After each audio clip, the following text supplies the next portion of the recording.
झोपडीच्या दिशेने वळलेली पावलं जागच्या जागी स्थिर होऊ लागली. सूर्य उदयाच्या येता क्षणी झोपडीचा त्याग केला. तारेला भरवशाचा शब्द दिला होता. उद्धव जंगलाच्या ठिकाणी जाईल, वाळेला एक तरी वृक्ष पाहिल, त्या वृक्षावर कुऱ्हाडीचा घात करेल. वाळलेल्या वृक्षांची मुळी पाहिली, समोरच्या बाजारात देऊन त्याचा विक्रय करेल आणि त्यातून जो मोबदला मिळेल त्यातून काही ना काहीतरी माझ्या चारी मुलांना मी घेऊन येईन. सूर्य माथ्याने आला. मी त्या उन्हानं तप्त होऊ लागली आणि पाय पडू लागले. असे चांगला निराशेचे काटे बसत आहे. पुन्हा एकदा निराश बदलून झोपडीच्या द्वाराबाहेर उपाय आज प्रवेश करत मध्ये पाय धरावत नाही. कारण एक नव्हे दोन नव्हे तर माझी चारी मुलं माझ्या समोर कष्टांचा परिवार केला. त्यांच्या एकाही प्रश्नाचं उत्तर माझ्याजवळ नाही.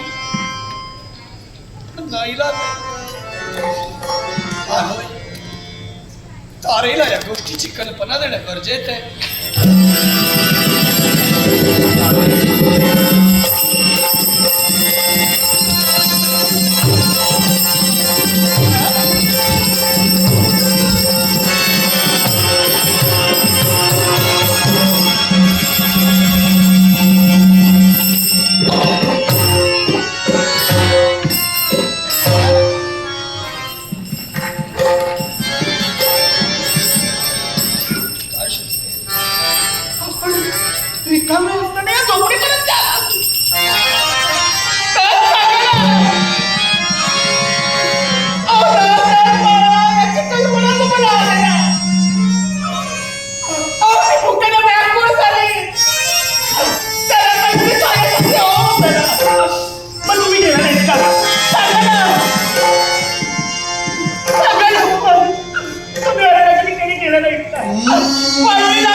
एकामागून एक अनेक प्रश्नांचा भडीमार उद्धवर करते. पण तुझ्या एकाही प्रश्नाचं उत्तर माझ्याजवळ नाही. मी निशब्द यात समज. अरे तुला भरवशाचा शब्द देऊन मी गेलो होतो. संपूर्ण जंगल झुंडाळलं, संपूर्ण माळ रान पालट दिलं, पण नाही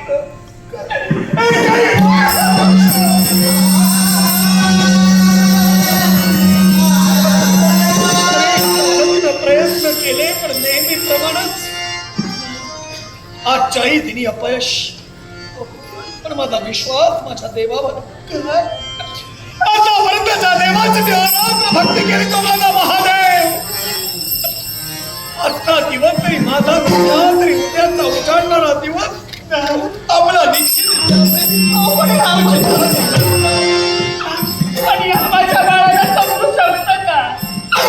या जगाचा चित्रपट म्हणजे काय? तरी कल्पना करणार नाही. मग काची काळजी वाटते मला. आईची माया, आईची ममता, आईचं वात्सल्य बोलते आहे मला. पण मी तुला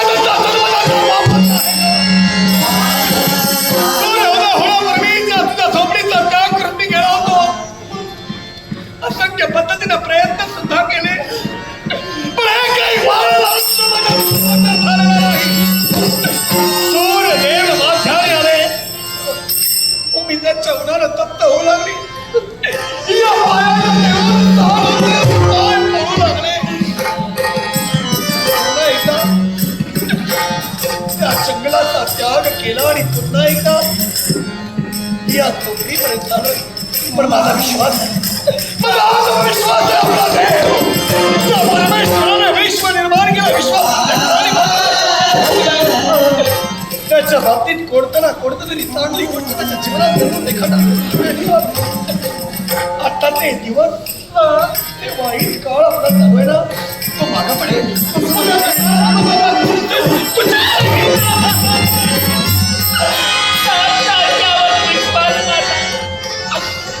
आतापर्यंत तुम्ही आशा दाखली पण त्या आशाची निराशा झाली.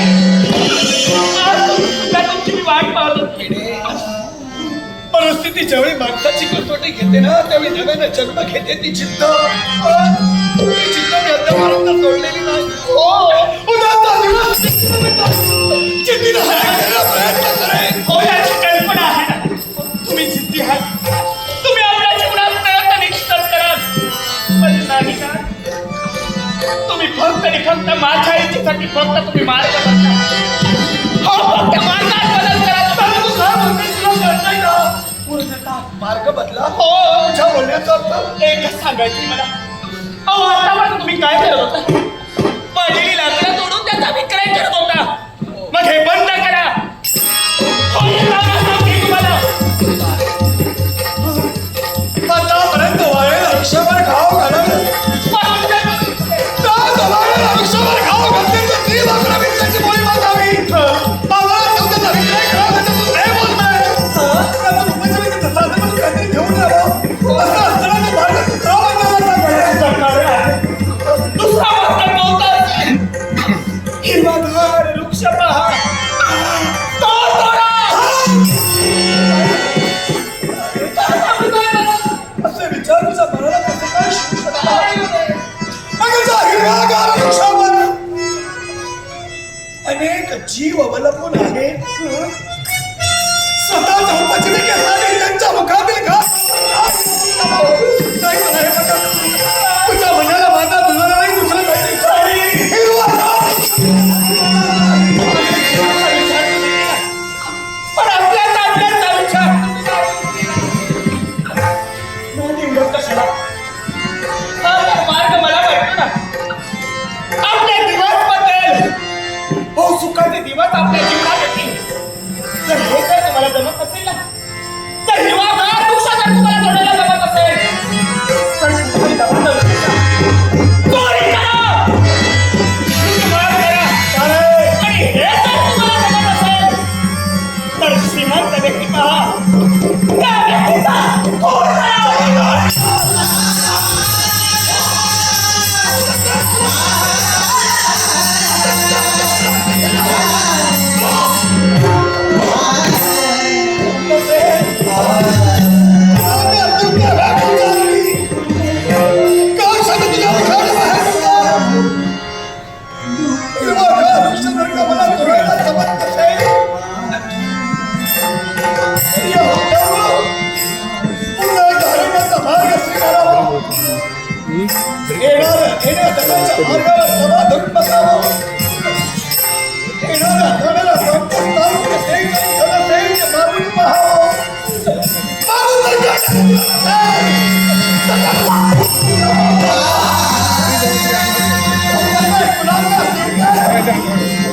असं विचार ह्याच्यापूर्वी माझ्या मनाला केव्हाही शिकवलेलं नाही.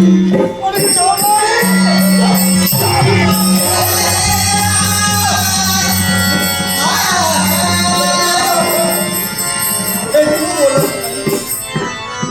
तुझी माया ममता बोलत नाही, बोलतोय फक्त स्वार्थ.